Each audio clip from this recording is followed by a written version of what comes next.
কুফরি যদি আপনি করেন ঈমান শেষ হয়ে যাবে। এখন শয়তান কুফরি করলো একটা, কিন্তু সে গাদ্দারি করলো, তাওবা করলো না। কাদিয়ানীদেরকে আমরা বুঝাইলাম বিশ্ব নবীকে শেষ নবী মানব। আপনার একটু আওয়াজ দিয়ে বলুন তো, তারা যদি তাওবা করে প্রিয় নবীকে শেষ নবী মানে, তারাও মুসলমান হবে কিনা? কিন্তু তারা কি তাওবা করে বিশ্ব নবীকে শেষ নবী মানলো?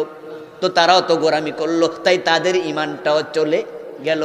আর আদম হাওয়া আল্লাহর একটা আদেশ মানে নাই, কিন্তু কাদিয়ানির মতো গোরামিও করে নাই, ইবলিসের মতো গাদ্দারি করে নাই। দুইজনে আল্লাহর কাছে তাওবা করেছে। তাওবা করলে ঈমান যাবে না।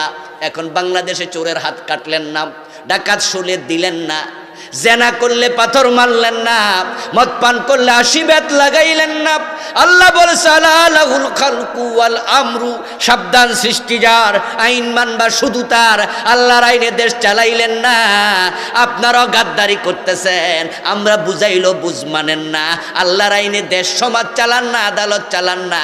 উল্টা চান্স পাইলে আল্লাহর আইনের পক্ষে যারা কথা বলে তাদেরকে জেলখানার কয়েদি বানায়া দেয়। তা আপনাদের ঈমানটা কেমনে থাকবে? এ কুফরি নিয়ে আমি একটা বই লিখছি। এই বইটা ঈমান, কুফর ও নিফাক। কুফরি হয় ৫৬ কারণে, আমার গবেষণা থেকে আমি এই বইটি লিখেছি। তো যারা কুফরি থেকে বাঁচতে চান, বিভিন্ন রাইটারের লেখা আছে কুফর নিয়ে, আমারটাই পড়তে হবে জরুরি না, পড়বেন। ইসলামের মৌলিক এলেম শিক্ষা করা নফল না ফরজ? তলাবুল ইলমি ফারিদা আলা কুল্লি মুসলিম, মৌলিক এলেমগুলো শিখতে হবে। তো কুফর নিয়ে আমি লিখছি, ৫৬টা কুফর লিখছি। এবার আপনি পড়ে পড়ে ভাববেন যে আমার ভিতরে আছে কি, এটা আমি করি কি? যদি আমি করি, এখনো তাওবার সুযোগ আছে। মৃত্যুর গড়গড়া শুরু হওয়ার আগ পর্যন্ত তাওবা কবুল হবে। আপনি ফিরে আসেন, আবার কালেমা পড়ুন। জাদ্দিদু ঈমানাকুম বিকাউলি লা ইলাহা ইল্লাল্লাহ, ঈমান তাসদীদ করুন। শিরিক থাকলে ঈমান থাকবে না। শিরিক নিয়ে বইটা লিখেছি, ছোট্ট বই, অনেক আগে লিখেছি। ইতিমধ্যে ১৫তম এডিশন শেষ হলো, ২০১৭তে লিখেছি মনে হয়। এই ৫ বছরে ১৫ বাসা পাইছি, আলহামদুলিল্লাহ। অসংখ্য গিয়েছে। এটার মাঝে আমি ২৯টা শিরিক লিখছি, যেগুলো বাংলাদেশে অলরেডি চলমান। নির্বাচন যখন আসে শিরিক বেড়ে যায়, ধর্ম যার যার উৎসব সবার। হিন্দুদের দুর্গা পূজার সময় স্লোগান বেড়ে যায়, নির্বাচন আসলে জনগণ সকল ক্ষমতার উৎস, এই স্লোগানটাও বেড়ে যায়, ঠিক কিনা? আবু নসর ভাই কিন্তু বলেছে এটা নিয়ে কিছু কথা। আন্নাল কুওয়াতা লিল্লাহি জামিআ, সকল ক্ষমতার মালিক কে? জনগণ সকল ক্ষমতার উৎস বললে শিরক হবে, শিরক শিরক। লাকুম দীনুকুম ওয়ালিয়া দীন, তোমার ধর্ম তোমার, আমার ধর্ম আমার। ধর্ম যার যার উৎসব তার তার, ধর্ম যার উৎসব সবার, এটা হতে পারে না। হিন্দুদের দুর্গা পূজা তাদের উৎসব, এটা মুসলমানের উৎসব হতে পারে না। আল্লাহর কোরআনের বিরুদ্ধাচরণ করবে, ঈমান শেষ। যে এলাকায় মাজার আছে ওই এলাকায় শিরকের বাজার মিলে যায়। মাজারে মানত করা শিরিক, মাজারের নামে কসম করা শিরিক, মাজারে গিয়ে চাওয়া শিরিক, মাজারে সেজদা দেয়া শিরিক। হক্কানি ফির আর বেহক্কানি ফির নাই, মাজার আসলেই শিরিক। কারণ যেখানে সেজদা দেয় না, যেখানে কেউ চায় না, সেখানেও ঠিকই মোমবাতি মানত করে।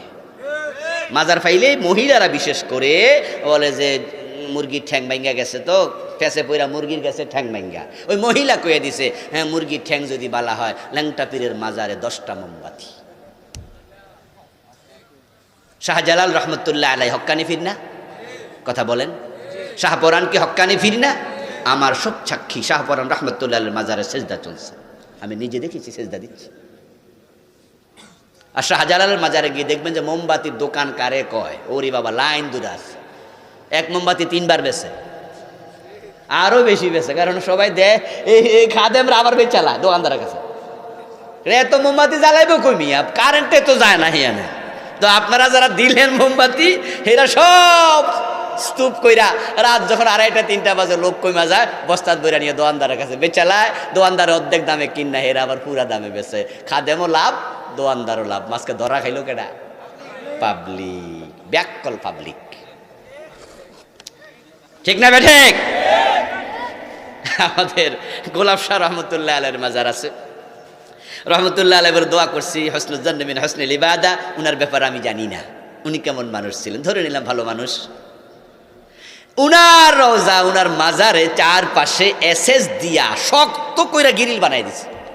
গুলিস্তান মোড়ে দেখবেন এত মোড়া ভাই, এক একটা ইয়া, এর মাঝেও পাবলিক সিফা দিয়া 500 টাকার নোট দিয়া দেয়, 1000 টাকার নোট বইরা থাকে, এরকম বইরা থাকে, দেখবেন যে অভাব নাই। কিছুদিন আগে এই সিজন, সম্ভবত এই সিজনে একবার শুরুতে অক্টোবরে সম্ভবত যেটুকু মনে পড়ে, আমি যাচ্ছিলাম ব্রাহ্মণবাড়িয়া মাহফিল করার জন্য। ওখান দিয়ে যাওয়ার সময় কেল্লা শার মাজার পাইলাম, আখাউড়া নাকি? আচ্ছা, তো আমি ড্রাইভার সাহেবরে বললাম যে মাজারে কোনোদিন আসি নাই, একটু দেখি না, হাতে সময় ছিল, গাড়ি ঢুকাও। তো গাড়ি ঢুকাইলো, গেলাম, গিয়ে দেখি বাইরে ভাই বিশাল একটা গাড়ি, গামলা, ওই যে গরুরে ইয়ে খাওয়ায় না, মার খাওয়ায় না, এগুলা পানি খাওয়ানোর জন্য কি করেন আপনারা? গামলা, গামলা। এত বড় গামলা আপনি ঢুকলে উঠতে পারবেন না, এবং গামলার উপরে আছে লোহার বেড়া, এরকম গোল করে লোহা দিয়ে বেড়া বানাইছে। তা আমি জিজ্ঞাসা করলাম যে কিরে ভাই, ওখানকার একজন লোক আসছে আমাকে রিসিভ করার জন্য, মোটরসাইকেল নিয়ে কয়েকজনই আসছে, তো ওরাও সাথে ছিল। বললাম যে এটা কি জিনিস? বলল হুজুর যখন উরুস চলে এই যে বিশাল গামলা, আমার মনে হয় যদি 2 টাকার নোটও দেয় তাও কয় লাখ যে হয় আল্লাহ জানে। বলল যে সবটা ভরে যায়, প্রতিদিন সাফ করা লাগে, বস্তা ভরে নেওয়া লাগে।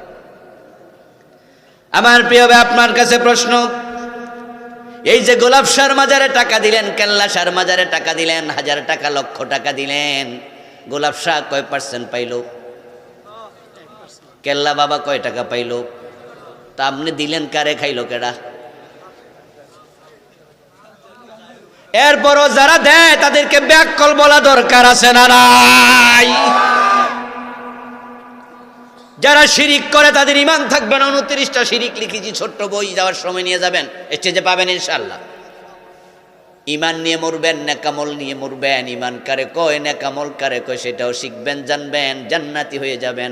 আজকে যে 2টা বললাম ওই 2টাকে লালন করি, শিরিক এবং কুফর থেকে। আল্লাহর কাছে আশ্রয় চাই, আল্লাহ তুমি আমাদেরকে যাবতীয় শিরক থেকে, কুফর থেকে হেফাজত করো, বলেন আমিন।